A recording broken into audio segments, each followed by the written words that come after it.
మన ప్రభు అయిన యేసుక్రీస్తు నామములో మీ అందరికీ శుభములు తెలియజేయచూ ఉన్నాను. నిర్గమకాండము 15వ అధ్యాయము 26వ వచనము. నిన్ను స్వస్థపరచు యెహోవాను నేనే. ప్రియ దైవజనమా, ఈ వాగ్దానము మన అందరికీ సుపరిచితమైనదే.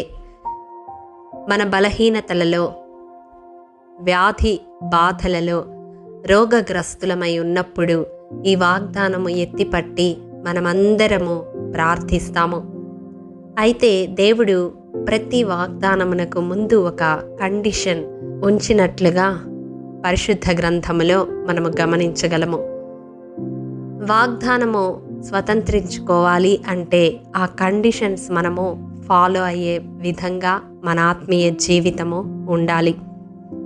అనేక మార్లు స్వస్థత కొరకు ప్రార్థిస్తూ ఉంటాము, కానీ స్వస్థత పొందుకోవడానికి దేవుడు ఏమి చెప్పాడో అది పాటించని వారముగా దేవుని దృష్టిలో మనం ఉంటూ ఉంటాము. ప్రియ దైవజనమా, దేవుడు మనలను స్వస్థపరచాలి అంటే ఆ వచనం పైభాగంలో మనం గమనించినట్లయితే 4 విషయాలు దేవుడు తెలియజేస్తా ఉన్నాడు. మొదటగా, దేవుని వాక్కును శ్రద్ధగా వినేవారముగా ఉండాలి. ఎందుకనగా ఆయన వాక్యము జీవము గలది. ఆయన వాక్యము స్వస్థతనిచ్చేది.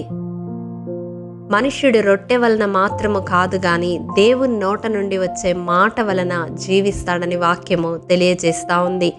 మరణకరమైన పరిస్థితుల్లో మనం ఉన్నప్పుడు జీవమై ఉన్న దేవుని వాక్కును మనము వింటే ఆ జీవము మన దేహంలోనికి ప్రవేశించి మనలను తిరిగి లేవనెత్తుతూ ఉంది.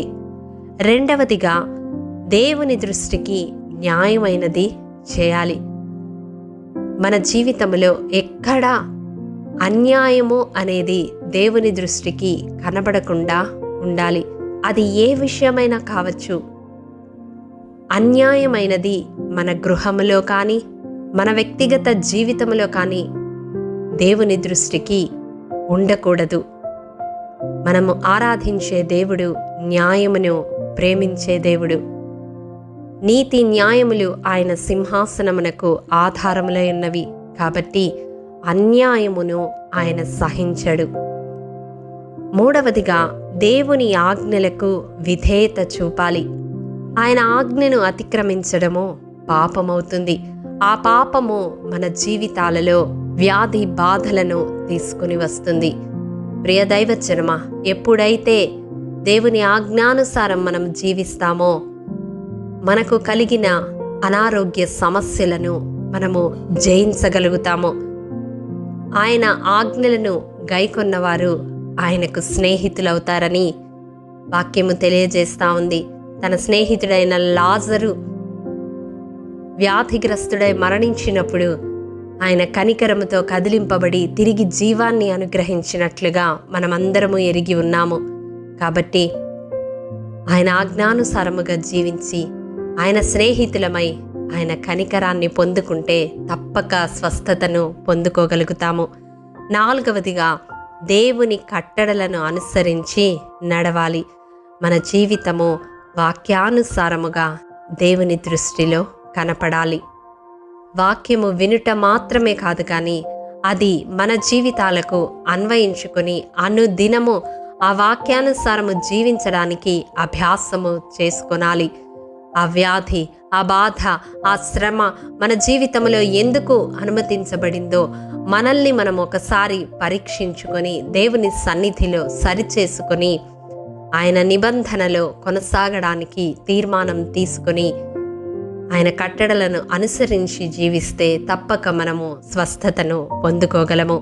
కాబట్టి ప్రియ దైవజనమా, స్వస్థత కొరకు ప్రార్థించే ప్రతి ఒక్కరము ఈ 4 అంశములు జ్ఞాపకముంచుకొని మన జీవితాల్లో వాటిని కలిగి ఉండి దేవుని ద్వారా శీఘ్రమైన స్వస్థతను పొందుకుందాము.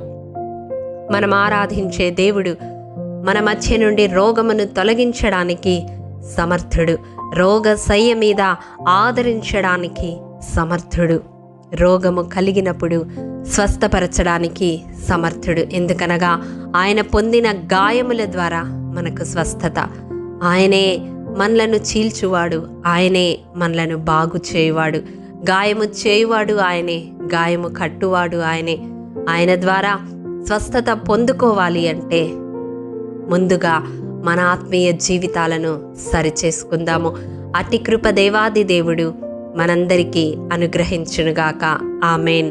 ప్రేమ నమ్మకము కలిగిన మా ప్రియ పరలోకపు తండ్రి, నీ పరిశుద్ధ పాదములకు వందనములు. దేవా, విత్తబడిన వాక్యమును ప్రతి హృదయములో నూరంతలుగా ఫలింపచేయండి.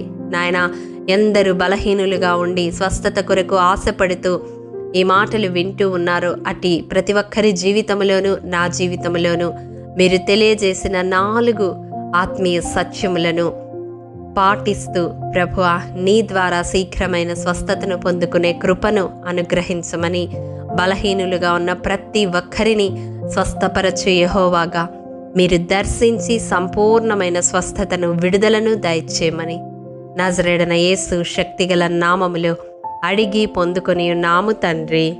ఆమేన్. ప్రియ దైవజనమా, అనుదినము షారోన్ మన్నా ద్వారా అడగబడుచున్న బైబిల్ క్విజ్ ప్రశ్నలకు సమాధానములు ప్రతి నెల మొదటి వారము కామెంట్ బాక్స్లో పోస్ట్ చేయబడతాయి. కాబట్టి గమనించి మీకు తెలియని ప్రశ్నలకు సమాధానములు తెలుసుకొనగలరని ప్రభు పేరట మనవి చేయుచూ ఉన్నాము. ప్రియ దైవజనమా, ఈ దినం బైబిల్ క్విజ్ ప్రశ్న: ఆపద కలిగిన దినమందు ఎవరి ఇంటికి వెళ్ళకూడదు? ప్రియ దైవజనమా, ఈ దినము జన్మదినము, వివాహ దినము జరుపుకుంటున్న వారికి షారోన్ గ్రూప్ తరపున హృదయపూర్వక శుభాకాంక్షలు తెలియజేయుచూ ఉన్నాము. దేవుడు శ్రేయస్కరమైన ఆశీర్వాదములతో ఈ సంవత్సరాది నుండి సంవత్సరాంతము వరకు మిమ్ములను నింపాలని ప్రార్థిస్తూ ఉన్నాము.